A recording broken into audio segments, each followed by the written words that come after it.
I want to do a series of these sketches which try, try and document as many as possible bathroom layouts of different sizes, different configurations.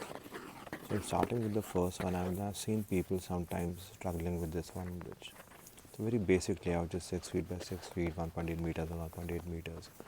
And the idea is just to divide into 4 different grids, which is what I'm doing right now. One section for the becomes the shower cubicle, one section becomes for the toilet seat, one section is for the basin. Right now I'm drawing the WC ledge and then just trying to proportionally get the toilet seat in.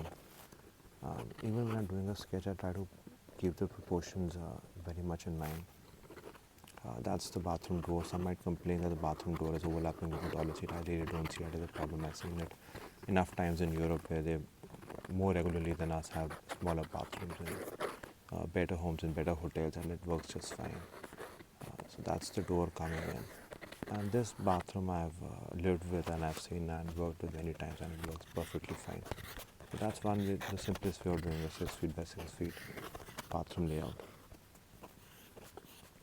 I'm just putting in little bolder strokes to make the drawing clearer.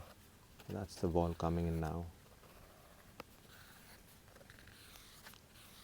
And as is a compulsion, I need to just hatch it after I'm done with the sketch.